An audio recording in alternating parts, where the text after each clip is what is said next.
আসসালামু আলাইকুম, কেমন আছেন সবাই? বরাবরের মতো আমি আর একটি ভিডিও নিয়ে হাজির হলাম। আজকে আমি দেখাবো খুবই সুন্দর একটি গলার ডিজাইন। তো তার জন্য আমি এখানে পেপারটিকে প্রথমে এক ভাঁজ করে দুই পার্ট করে নিয়েছি। এখানে আমি গলার চওড়া নেব 4 ইঞ্চি এবং এখান থেকে আমি গলার লম্বা নেব 6 ইঞ্চি এবং এখানে সেম আমি 4 ইঞ্চিতেই একটি চিহ্ন করব এবং এইখানে একটি বক্স করে নেব।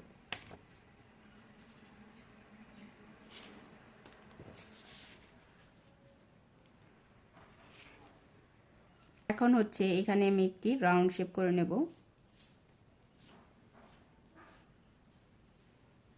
তো রাউন্ড শেপ করার পর আমি এইখানে একটি গোল করে একটি ডিজাইন করব।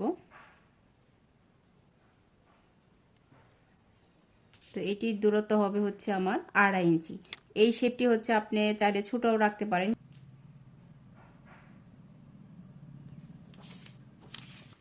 তো এখন যেটা করব সেটা আমি এরকম করে পয়সা ডিজাইন করে নিয়েছি। এই ডিজাইনটিকে মূলত পয়সা ডিজাইন বলে। তো লম্বা এখানে আমি 1 ইঞ্চি রাখছি এবং এই পাশেও দুই ভাঁজে 1 ইঞ্চি রাখছি।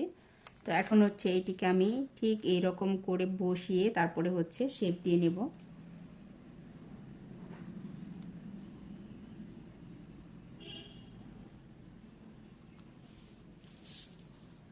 ঠিক এইরকম করে আমি রাউন্ড শেপটা করে নেব।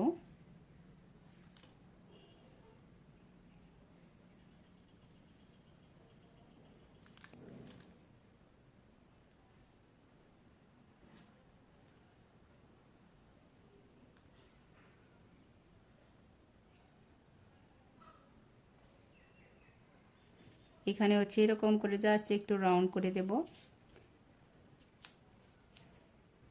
এবং এইরকম করে আমি বাহির দিয়ে 1.5 ইঞ্চি থেকে 1 ইঞ্চি এরকম করে শেপ দিয়ে নিতে হবে। ড্রয়িংটা হবে ঠিক এরকম। এখানে যে চওড়া আমি 4 ইঞ্চি রাখছি, দেখুন এখানে কিন্তু আমার 1 ইঞ্চি চলে গেছে।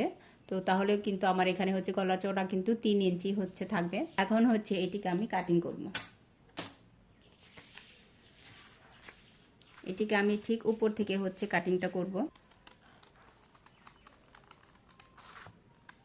এখানে এই ধরনের কাটিংগুলো কিন্তু কাটিংয়ের সময় আপনার কোনো মতে কেচি উঠানো যাবে না। জাস্ট কেচিকে এরকম করে ঘুরিয়ে তারপরে কাটিংটা শেষ করতে হবে।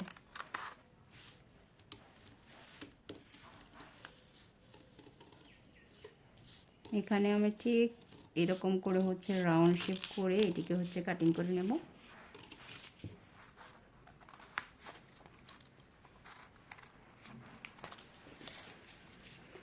এখন আমি বাহিরের অংশটি কাটিং করে নেব। এই তো আমার কাটিং হয়ে গেল। জাস্ট এখন এটিকে আমি মিলে নেব। এই তো দেখুন খুবই সুন্দর একটি গলার ডিজাইন কাটিং হয়ে গেল।